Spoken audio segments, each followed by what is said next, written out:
forget, you can hear the full-length, longer version wherever you get your podcasts. It's the morning, and it's the afternoon now. I was doing something else, and I'm so looking forward to talking to Anna Chancellor. And I'm late. I'm sorry, So glad darling. you're late. It gives me an advantage. You know how it is, men and women. The mental tennis has begun. I love it. We made a series for Amazon that sadly not enough people saw, called My Lady Jane, and I fell in love with her as a person, as a woman. Oh, Can I use that word? yeah, sure. I adore her, and one of the most stimulating people I've ever known, and I want to share that with you. Welcome. Rob, I don't know what to say. Well, you made a big impact on me. I'm very touched. We had fun. This was a series where we were people. It was on Amazon. It wasn't recommissioned, was it? No. Sadly, we Do you were... feel responsible for that? Was it your performance that didn't quite make the grade? It was just so devastating because we were all going to be so rich. Was that what you were thinking? Just the money side of it? Yes! I was like, and I tell you what I'm going to give you, because I like to give, it's a power thing. Yeah. Oh, is it? That's why, is it? Probably. And I know what I'm going to give you. Yeah. And then suddenly I'm like, bad luck, guys. We're out of luck. It was a great job. It was a period drama thing and funny, and we had a great time. And but it wasn't to be. It was kind of sensational, wasn't it? Because they were building these sets that were like kind of Tudor castles in themselves in Park Royal. Anna was, and I'm sure still is, wonderfully opinionated. And I'm not that opinionated, No, am you're I? not, are you? I think you used to try and draw opinions from me. I'd be like, Rob, you're very easygoing about all these guys that you're like, he's my best friend. I'm like, he's your best friend? Here's an opinion. They don't meet that many new people after a while. But we travelling thespians, we troubadours, we minstrels, we're constantly being thrown together. And I'm going to say it, with quite interesting people. Because the very fact that one has chosen to be an actor means there's something not quite right somewhere. So they're very interesting people who are spending their lives trying to be appealing in one way or another by telling a story or by entertaining. So I've had many experiences where I'll be thrown in with people and get on like a house on fire instantly. And you'll never see them again. Well, yeah, because you just don't, because you're not, and as you get older, your life gets full and you just don't see them. But I don't think it matters that you don't see them again, do you? No. No. Well, look at us now, picking up. Yeah. Actors have a very quick ability to be able to hinge onto each other's ideas. And what I like is that you have the older actors, which was us. I know. Which was quite funny.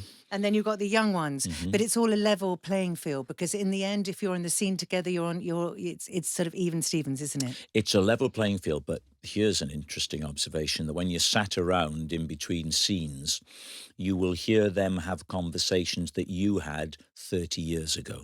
And what about when you'd say, get up, that's my chair? Yeah, well, there's a hierarchy in place. Because I liked to sit. You said I like everything to be in place. There was a chair I liked to sit in. I know. You didn't bother, do you? You'd sit anywhere. Yes, I'm more egalitarian than you. Loose would be another word. Also, my dresses were so big, you had to just sit where you could. That's true. They were like, it was like you were walking around in a huge sofa. Yeah, with the corset in and the structure to them and everything. And that lovely girl who used to have to get under your dress. Yes. In order to mic you. Yeah. She was fabulous, Sophie. Yeah. She didn't work for the production. That was just her kink. But what about that observation of, because I noticed it, hearing younger actors having conversations and making realizations that one made years ago. And that kind of rather sort of understandable, but when you're older and you're looking back on it, it's kind of almost laughable. That kind of starry-eyed ambition. Yes. And that trading, like, have you been in for that job? And that's the thing I want to hear. Yeah. The extent to which the younger people on the cast were, who's casting this? Oh yeah, I'm here. They're making this. Yeah, of course. I hear they're doing that. I don't think you or I Well, I'm certainly not. If I hear some of those, oh, that's nice, lovely. But I'm not trying to find out who's doing this and who's doing No, that. no. But of course we were. Yeah, 100%. But when we were younger, I admired the older actors. Did you? Oh, I've always liked Yes, I've you have. always I think liked you do. You like. age and Yes. experience. Did you feel they liked us? I think I was very popular on that set. I think they were very sweet, don't I you? think some of them found you to be quite a strong A flavour, domineering bitch. quite a difficult woman. No, I think we all got on like a house on fire, which is why it's very sad that it's not that it's not coming back. Let me throw a word at you, bohemian. Really? I think of you as bohemian. Discuss. What does that mean? To me, it's Means you park badly. That's true. I do. it means you what? Park badly. That's Like not in the middle of the street. that's not my interpretation of Oh, I bohemian. thought it was. To me, bohemian suggests not too concerned with the rules, No. No. disregard Yes. for the rules, Yeah. willing to take chances, Yeah. experiment, Yeah. feel everything. Yes. In your younger years, when you would tell me stories of your younger years, I would think, oh, she was on the edge. When I was a convent girl, I used to wait.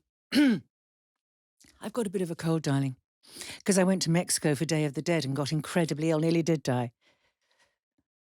What happened? Just got the worst flu. I've got the worst flu I ever had, and so did my husband. And he was rolling around on the floor trying to cool himself down on a. Seriously? Yes. And then this wonderful doctor came and injected our asses, with God knows what. While you were in Mexico? Yes. I just pulled up my nightie, whatever it was I was wearing. I was like, I was going to say not the first time, but never mind. Yes. Anyway, what was I While the going to- festival was going on outside? Well, no, we'd been to Mexico to Oaxaca for the festival, which was unbelievable. Have you been? No, but I've seen it at the beginning of that James Bond film. That's right, and apparently that has put it on the map. But you just have these unbelievable processions. Yes. Of people with their painted faces. But also, Rob, there are like huge figures just covered in ribbons with fireworks coming out of their head. They are crazy. Yeah. They are the sweetest, craziest people I've met in my life. And they are natural sort of life enhancers. So everywhere there's this incredible colour. Everything's hand painted. These guys are still making. Maybe because of the cartels have kept America from invading, sort of in a monetary way. Mexico. There are no malls or things. Yeah. Do you say mall? So it's still, I say, a shopping mall. So it's not lost its identity. Not at It's all. not been globalized. These people look normal. They look happy. And they're so sweet with their children. As I say, people are women like kindness. Yeah. I'm interested in kindness. So you still got this flu? Yeah. Well, can you hear it? Yeah, a little bit. Yeah. I got the flu. But what we did was we took, my daughter died. Poppy. I do. Yeah. I'm so sorry. Yeah. And we took her ashes and we went through. And weirdly, Rob, on the aeroplane was Ruby Wax. Right. Who I hardly knew, but she'd been great friends with Alan Rickman, who wasn't my friend, but he directed me in a play. And we went to New York, and he was the most generous man I met in my life. He took everybody out every night to the fanciest restaurants in New York. Every night. And if your friends came, he'd be like, bring them. He paid. I've never seen generosity like it. Really? I'm not going to say the kindest man because I've said it enough. But anyway, Ruby was on the aeroplane. She'd been there before and she wanted to take all her children, her 3 children, her very charming husband, who was a music... Him, who was a comedy producer. Yeah, that's right. Do you know him? Yeah, I've met him. Yeah. Sweet man. Yes. And Ruby, as you know, do you know her? Yes, yeah. Well, we've met, we've talked, yes. She's fascinated by everything. Nobody can keep her in one place. Yes. So she was on the trip with us and she'd bought a picture of Alan. I said, bring a picture of Alan so we can make our shrine. So we did this thing which was maybe like guerrilla. Have you heard of guerrilla planting, where you just plant? No. You just plant wherever you Oh, yes. feel Sorry. need to plant. Yes, I So am we were aware of that. doing guerrilla shrine building. So we joined in this procession in Oaxaca with fireworks going on and incredible brass bands with all the instruments are all sort of broken. They sound like women screaming. They're like, "Ah!" It was a lot for most people. But for me, I've always been a huge Fellini fan. Do you like Fellini's films? I Yeah. I have not. I No. don't think Okay, well, I've. they're crazy. And Yeah. Okay. they're often a lot of trumpeteering going on in them, and women dressed up in strange costumes and Yeah. big tits. Da da da. They're just. I find them. I feel like I've gone home when I see one, Do and I you? felt like that in Oaxaca with these crazy brass bands going. But And the you would make a shrine for Poppy yes, so we'd go there, into the big cemetery. right? They're the most unofficious people I've met in my life. Nobody's looking at you. Nobody's thinking, "Oh, what are these tourists doing here?" Well, they maybe are, but they don't. Yeah. They don't have that thing that you can get sometimes when you're far away from home. That people are sort of a mixture of wanting things from you or Yes. sort of not wanting you there. Didn't seem to be that at all. So we'd go into this huge cemetery filled with catacombs of candles. What the Mexicans do is they don't just put in a few candles, they put in as many as they can get in, as many flowers as they can get in. So all these graves are just covered in flowers, marigolds, gold, gladiolis, and they're tending the graves and they're smoking and they're drinking and they're playing and they're just bringing their dead people back to life. So how did you find that in terms of your grief It and was your kind of mourning? a, it was like a, the thing about grief is that it can be very internalized and you can be frozen by your sadness. But so what I thought it would be good at, and I think I was right, it externalize, you bring it out. So then we built this shrine in the middle of graves under a tree, no one minded. There were about 8 of us. We'd all sort of met there, so unplanned. Ruby was unplanned, and people put all their little pictures on the shrine that these young. I'd gone with my niece and her very sort of crazy adventurous girlfriends arrived, and they just built this shrine like that. And so we sat around, we talked, we played music, we talked about Alan, which somebody put an ultrasound that the baby hadn't been born. We just dogs, everything went Wow, up on the wow, wow. shrine. Yeah, yeah. And it Is it was, something you do once, or is it something? well, the Day of the Dead happens every year, No, I right? know the festival does. What I mean Oh, is for it me. something that a person you Yeah. have gone to and now you won't do that again, or is it something you will return to? No, I think this past year, um, I've we've had many meetups with Poppy's friends, with my family, and they're all often around doing something physical. So on the anniversary of her death, I hired all these steam, these kind of horse boxes that have been turned into steam rooms on Brighton Beach because that's where I live, Yeah, and it's got a huge fire yeah. an open fire, and we all came. I hired the whole space for 4 hours. About 30 of us convened there.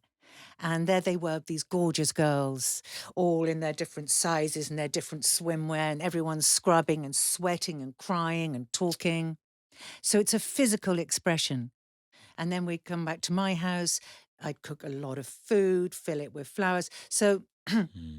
in a way, this Mexican way of celebrating death, Poppy and I were already there. Yeah. We were already quite out there. And so when she was very ill, we had sort of empowerment ceremonies where Poppy Yes. would lie there, we'd cover her in flowers. I remember you told me about that We when were it like was living happening. funerals, but we didn't actually know she was definitely going to die. So we were Yeah, sort of, yeah, we were yeah. living in this, is it called a limbic space? Yes, Which is where you're not sure yes. what's actually going to happen. It's this sacred space where, in our case, Poppy could have died or she could have survived this stem cell transplant. Um, this is the hardest space to exist in, I think, but I think it probably is the space that really we need to try and live in anyway, because you know how polarized everybody is. Mm. But if you manage to hold this, I don't know if limbic is the right word, I think liminal, is it? I was thinking as What is in limbic? I thought it was related to limbo, as in limbo, so neither one, not, Yes. uncertainty. Liminal, I think, is also part of that word group. Okay. I never got an O level. I don't know if I told you that. No, but it No. comes as no surprise. But in what I'm trying to say is that somewhere in this horrific experience, you do see that there are sort of cracks of truth that come through. And one of them is that this is true, could be true, that also could be true. That you hold people and situations much more lightly. Yeah. And I feel I'm much less, as you said, I'm rather opinionated. And I think I used to be incredibly judgmental and quite frightening. Oh, not Maybe frightening. not frightening, but a bit, I came from a very chaotic family. Bohemian. Yeah, you could say that, or just a mess Yeah. emotionally. Yeah. Um, so then I think my role in my family as the youngest one was to tell people, you need to do this, you need to go to rehab, you need to da da da da da da. And that actually ends up quite a painful place to be because you're on your high horse. Even without knowing it, you've got on some high horse. But the better space to be in is to get down off your high horse and to understand that everybody's damaged, Mm. everybody's in grief, Mm. in some form of grief. And people can hold one opinion and yet their actions can be extremely different. So somebody could be maybe, say, a Trump supporter, and you could think, oh God, they're so depressing. And yet they could, strangely, be a very caring person. Oh, of course, yes, and we have to try and think that way because what's the alternative? It's just more polarization. What was the chaos of your upbringing? So my mother was very upper class, very reserved with this Catholic upbringing. And she married my father, who was gay, who was rather like an Italian film. He wasn't Italian, but he looked a bit like Marcello Mastroianni, my favorite So he actor. was closeted gay. Closeted gay in the most painful way, but he was extremely handsome and exciting and clever. But they were both actually obsessed with guys. They so it was their main thing. So they were taken up. And also they were brought up by the society where my mother had a governess. I mean, a governess. Yeah. She didn't go to school till she was 14. Good God. I Well, know it it was the also, governess until then, and yeah, then went to school at 14. that was part of that class, but maybe a very old-fashioned part. So she was very sheltered, but she was very beautiful. And what somebody said to me, I remember meeting her mum. She was like a diamond. Right. So she had this beauty and this carefreeness, but with this very, very intense Catholic sort of upper class background, which is very stifling, I think. So what happened to the two of them? So they had a divorce when I was only a baby. And it was a really, really horrendous divorce. And my father tried to get the Pope, because he'd converted to Catholicism, he tried to get the Pope to stop the divorce happening. He went crazy because I think he knew that if she left him with all these children, he would just be out there in a sort of free fall, which it was true he was. And he ended up in a motel in Puerto Rico, sort of selling old books. He was a book dealer. He sold antique books. He was unbelievably bright, clever, smart, and funny, Rob. Mm. Funny man. Mm. But he was a man you couldn't get, he was so vain. He'd come to the convent and he'd say goodbye to you, and he'd be looking in the mirror the whole time as he was saying goodbye. I mean, he was insane. He was a difficult man. And what sort of girl were you? Well, I was the youngest. Of how many? Well, we were 7 all in all with stepbrothers and everything, but my immediate family, we were 4. And I went to the convent. When I went to boarding school when I was 7, and by the time I went to a convent, my parents had sort of lost any sort of control over me. Yeah. And what state of mind are you in? At that time, Yes. well, I was a terrible failure and underachiever at school. I could not pass any exam. Were you And dyslexic or dyspraxic? maybe, probably both. I'm very clumsy.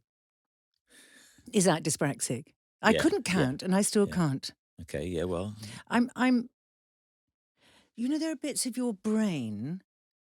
Mine is to do with counting, to do with sort of certain types of logic. which didn't develop for me.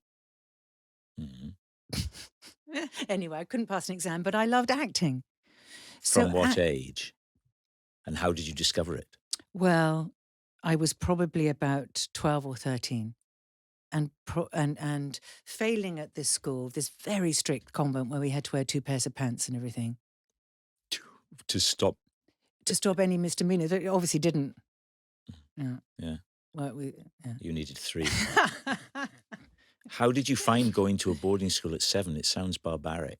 You Some think kids, my take is some kids, it was a making of me, absolutely adored it, and some it destroys them. I think it's very difficult. How can you send your kid away at 7? Many do, many They did. still do, Some you still know. do, I know, I Isn't know. that extraordinary? Yeah, but Apparently, there are rehabilitations for people who've been sent to boarding school. is that right? Yeah, because I didn't know it's that. trauma, right? Yeah, but I have met people who did it and say they loved it. It was the making of them. Yeah. Yeah. Well, you can't deny that if they say that. And maybe it depends what attitude your parents have sent you away with. In our case, I think it was a bit like care. Yeah, yeah, they They just couldn't. couldn't Yeah, cope. yeah.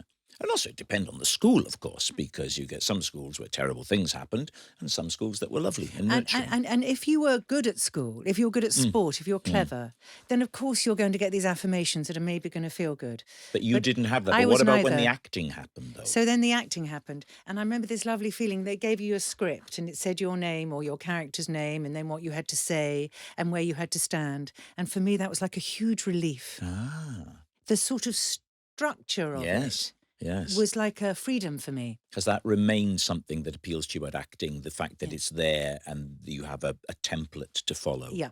And then your imagination or Yes. your emotional understanding can be free And then you can flourish within these within the parameters. parameters. Yeah, yeah, Yeah. I can Which is understand that. probably true of what a lot of kids would enjoy now, not to do with being an actor and being famous, Mm, but I think that acting in school, not for everyone, some people just can't stand it. mm, But I think for most people, given that structure and given that freedom, it's a wonderful thing because it takes you out of the mindset of what most education is about. mm.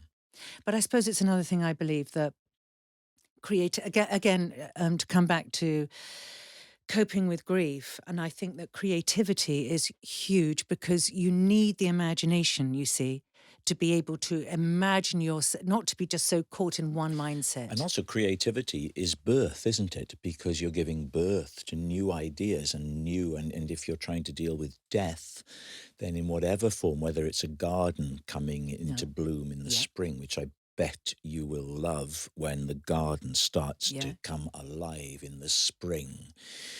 I think we do anyway as we get older, but particularly if you're dealing with grief and creativity is the birth of ideas Yeah. and And also you do it with other people. So mm, you can make things with other people. So when Poppy died, all her friends, she was an artist, an illustrator. So many of her incredibly talented friends made these banners, Rob. They were like suffragette banners yeah, or like maybe a trade union banner, yes, which Poppy had always really loved. So they made, we had these banner hubs all around London and one in Brighton too. yeah, So there would be one person would be leading that one, another one. So that you'd have all the unarty people coming, which yeah, was, I just sat on a chair and just asked somebody to make it for me. I had the line rampant because her father was Scottish. And then we also people made they made banners for the Filipinos for the mhm, Filipino nation because they had been the nurses that yes. had Oh, taken so right. much unbelievable Yeah. sacred care in the Royal Marsden Hospital. You've never Mm, seen mm, service like it. yeah. So we would have and then big banners for Eric Cantona because he was a huge icon of poppies. She was, ever since he did the Kung Fu kick, she was absolutely gone on Eric Cantona. And we tracked him down, Rob. Did you? Tracked him down. Yeah. And he sent a video How lovely. where he was dressed. He got himself in this fabulous shirt, orange shirt and this hat. Poppy, look up to the stars. You are great. And actually, why I love you so much is that you tracked down Carl Jenkins, Yeah. who did you know that everyone thought at Prince Harry's wedding to Meghan Markle, they thought No, no, to the to when the Queen died at her Mm, funeral, mm, Meghan Markle wasn't there, but that's they right. thought it was Carl Jenkins in disguise because Carl Jenkins had a sort of wig on, Yeah, and yeah, yeah, they yeah. everyone was joking that was Meghan Markle. Oh, it's funny. Yeah. But he had composed something called Adiamus, which was on an advert Mm, when Poppy was young. It was, I think it was almost for Nationwide. You probably did the voiceover. maybe. And a kid is diving for pearls. Oh, yeah, yeah, yeah. And she was, because she was told she had no white blood cells left. So she would get her phone and she'd play Adi Adi Armours to sort of awaken all her Yeah, cells. yeah. And I knew you'd find him. And you tracked him down and he sent a Mm. beautiful email. So I mean, what can I say? That was another form of creativity, That's right, that's you right. see? Yeah, yeah, yeah. And creative thinking from Poppy's point of view. Yes, So even if you yes. don't in this world survive, Mm, I don't think it is everything. mm. I think it's a kind of network of what we can create, what we can generate in this life, because we don't know about the next Yeah, life.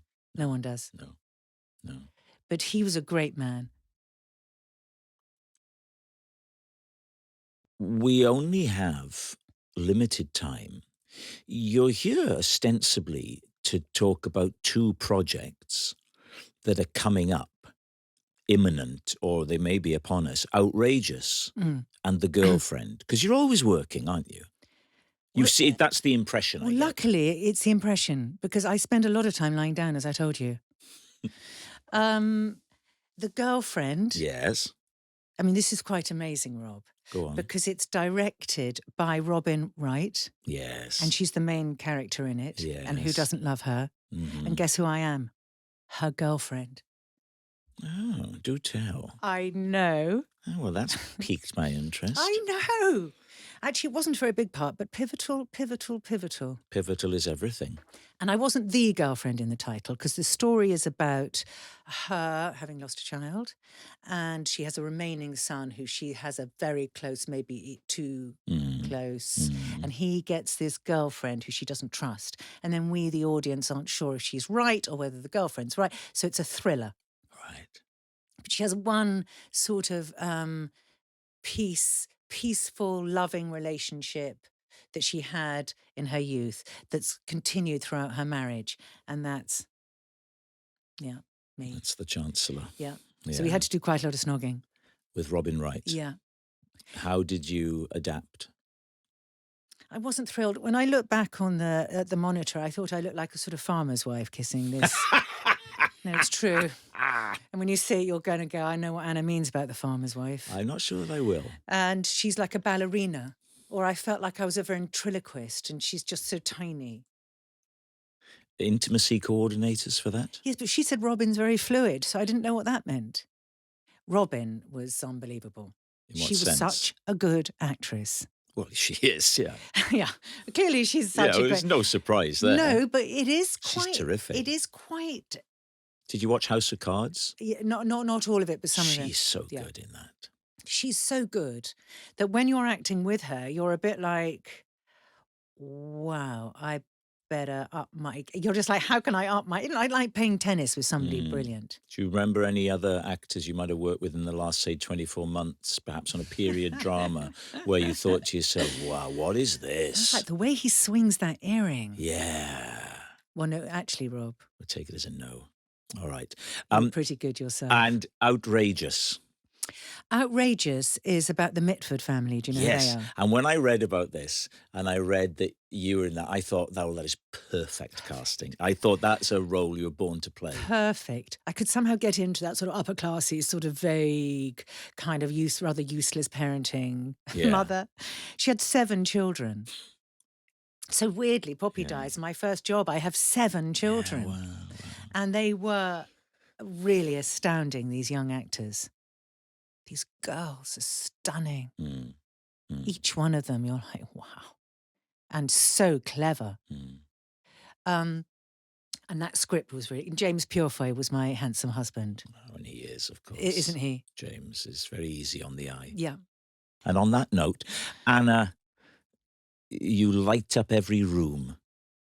Only if you're in it, obviously. You'd have to be in it. You're not doing much for that room Well, you across never the know, corridor. Rob. No, I'm pretty sure We don't it's. know how it's working, the metaphysics, the You think metaverse. they're getting a bit of Anna in there and just going, I Yes. feel good. Yeah, I feel good. Da-na-na-na-na-na. That's the end of the podcast. I've been talking to Anna Chancellor, and it's been a delight.